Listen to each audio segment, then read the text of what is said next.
Abantu batano be bakatibwa coronavirus mu ggwanga lya Uganda. Ate byongedde okukaawa minisita aleese muganda we ku Namuganza batawaanye sipiika Rebecca Kadaaga n'abagoba ba bodaboda ebintu byongedde okuddugala. Minisita Katumba Wamala aleese amateeka amapya agalina okugobererwa agonnona mawulire amalala mangi. Tuula butuuzi gentuuse okusomera mu kaseera kano ak'ebifulumidde mu mpapula z'amawulire mu bujjuvu eby'essaawa 2 ez'okumakya. Awuliriza wasizeeyo tya nno ndi omukochi Ronald Senvuma atuddewo kubanga nkusomera ebyolunaku olwaleero ng'ennaku z'omwezi 4 omwezi ogw'omunaana omwaka 2020. Kaakati ntandikidde mu lupapula luno olwa New Vision olufulumiziddwa olunaku lwaleero lukulembeza wano nti omuwendo gw'abantu abakatibwa ekirwadde kya coronavirus mu ggwanga lya Uganda gweyongedde okulinnya gutuuse ku bantu 5 nga wano mu kibuga Kampala wokka abantu 4 ekirwadde kino bekyakaserengesa ekalanamo etagenda badda emikono gye giwanirira ebisambi. Kaakati abavunanyizibwa ku byobulamu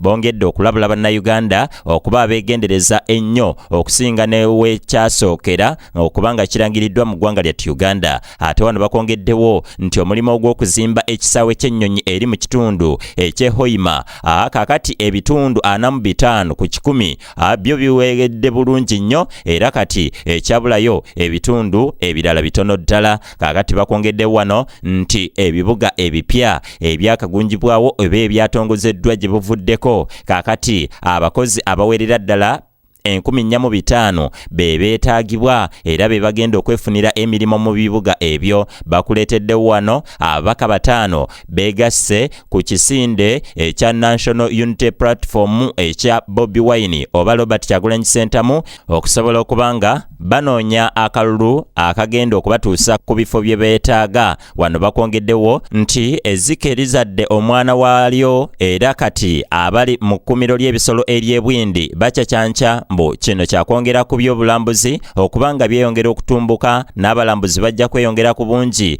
nga bajja olw'ensonga nti bye kikola bya mutindo. Ate wano bakongeddewo Brigadier General Byekwaso eyakalondebwa ku ky'obwogezi bw'amagye. Kaakati bibino byatandikirako afulumizza olukalala lw'ebyo ebigenda okubanga bikolebwa n'ebyo ebigina okubanga biggusibwa bulungi nnyo ebyali bikomye mu kkubo. Ensonga zonna bazikuleetedde mu lupapula lwa New Vision olufulumiziddwa olunaku lwaleero ne bakongerawo wano nti ensonga z'ebibuga ebipya ebyakatondebwawo kaakati abavunanyizibwa ku kubigererekera ensimbi ate olowooza tegakyabeesibye bali mu kunoonya ki ekiddako. Kaakati bakuleeteddewo wano eggulire ddala nti poliisi eriko bodaboda eziwerera ddala 889 zeekutte nga zino nno bannyinizo baganye okugoberera amateeka agassibwawo okutangira ekirwadde kya coronavirus obutasaasaana. Zino zijjiddwa mu kitundu okuli Kampala ne Mukono. Ate ne bakongerawo wano nti era poliisi eriko emmundu eziwerera ddala 6 zeezudde kwosa n'amasasi 510 nga gakwekebwa eri mu kitundu eky'Ekweni District. Kaakati babikuleetedde byonna mu lupapula luno olwa New Vision olufulumiziddwa olunaku lwaleero. Ensonga onaaziwulira ky'ekitongole kya Kampala Capital City Authority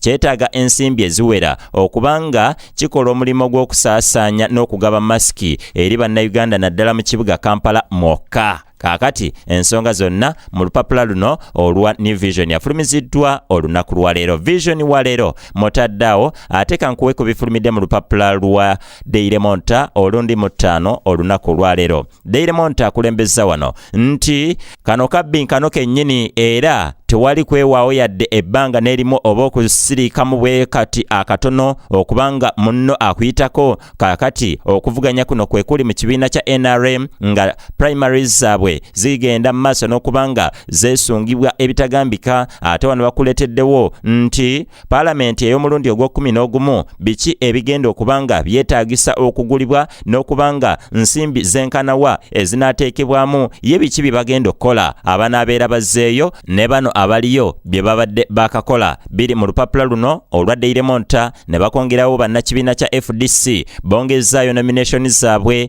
nga ensonga evuddeko kubanga bazongezaayo eri mu lupapula luno olwa Daily Monitor ne bakongera wano nti Rekichala Makerere kaakati akozesezza obwongo bwe obuzaale n'agattako n'obusome n'abanga asobola okubanga avumbudde n'akola eddagala eritta enkwa. Kaakati ekiddako kiri mu lupapula luno olwa Daily Monitor ne bakongerawo wano oluguudo lw'e Kasese nga bwe lwalekebwa okuva amataba lwe gazingako ebitundu byeyo. Kaakati abaayo balaajana tebakyalina we bayita beebalaamiriza si kubanga bagwayo. Kaakati waliwo olusuku oluliwo wano baluyitamu mu makkati. Ensonga zonna ziri mu lupapula luno. Kaakati ab'amakanisa emizikiti bali mu kubanga basattira kiki ekiddako okubanga gaggulibwawo omutindo gwetaagisibwa. Abamu bagamba nti bagutuukiriza so nga abalala tebannaba kubaako kye bakoze. Kaakati ensonga zonna bazikuleetedde ne bakubuuza wano lwaki omuwendo gw'Abannayuganda abattibwa ekirwadde kya coronavirus